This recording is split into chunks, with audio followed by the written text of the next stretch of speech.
महाड़ की पवित्र भूमि पर, जहां पानी तक छूने का अधिकार छीन लिया गया था, अंबेडकर ने सिर्फ एक किताब नहीं, बल्कि जातिवाद और ऊंच नीच के प्रतीकों को जलाने का ऐलान किया।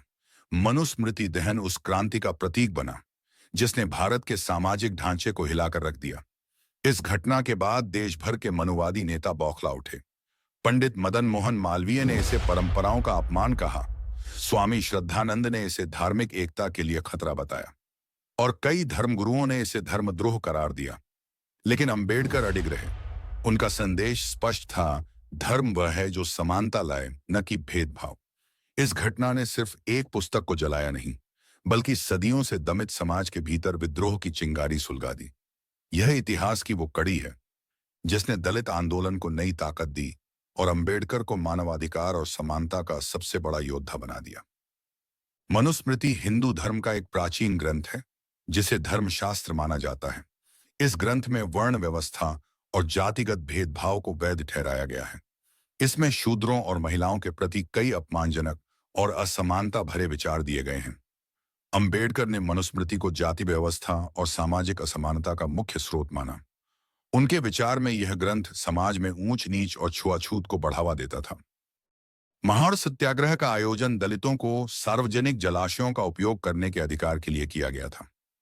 19 से 20 मार्च 1927 को अंबेडकर ने दलितों के साथ महाड़ में चौदार तालाब से पानी पीने का साहसिक कदम उठाया, जिससे दलितों के समान अधिकारों की मांग को बल मिला। हालांकि इसके बाद उन्हें ऊंची जातियों के लोगों से कड़े विरोध और हिंसा का सामना करना पड़ा। इसी संघर्ष के दौरान अंबेडकर ने यह महसूस किया कि केवल पानी के अधिकार की लड़ाई काफी नहीं है। जातिगत भेदभाव के मूल कारण, जैसे कि मनुस्मृति, को समाप्त करना भी जरूरी है। 25 दिसंबर 1927 को महाड़ में एक सभा आयोजित की गई, जिसमें बड़ी संख्या में दलित और समाज सुधारक शामिल हुए। अंबेडकर ने सभा में भाषण देकर मनुस्मृति के जातिगत अन्यायपूर्ण प्रावधानों को उजागर किया। सभा में मनुस्मृति को प्रतीकात्मक रूप से जलाने का निर्णय लिया गया। इसे जलाकर यह संदेश दिया गया कि भारतीय समाज को जाति व्यवस्था से मुक्ति पाने के लिए इस ग्रंथ की विचारधारा को नकारना होगा।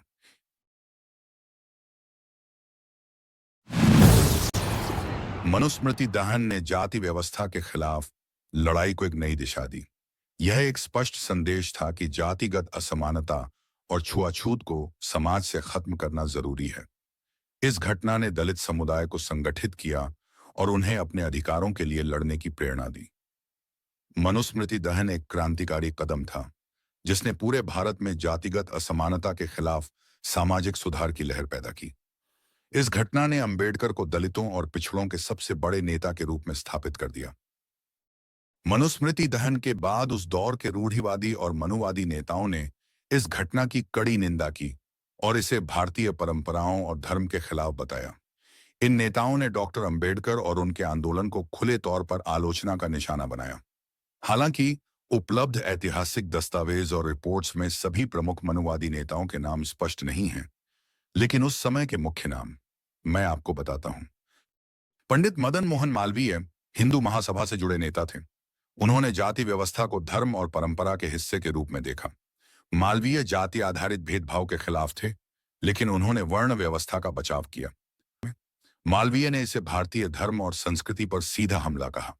उन्होंने अंबेडकर की आलोचना करते हुए कहा कि भारतीय समाज को एकजुट करने के लिए ऐसी चरमपंथी कार्रवाइयों से बचा जाना चाहिए।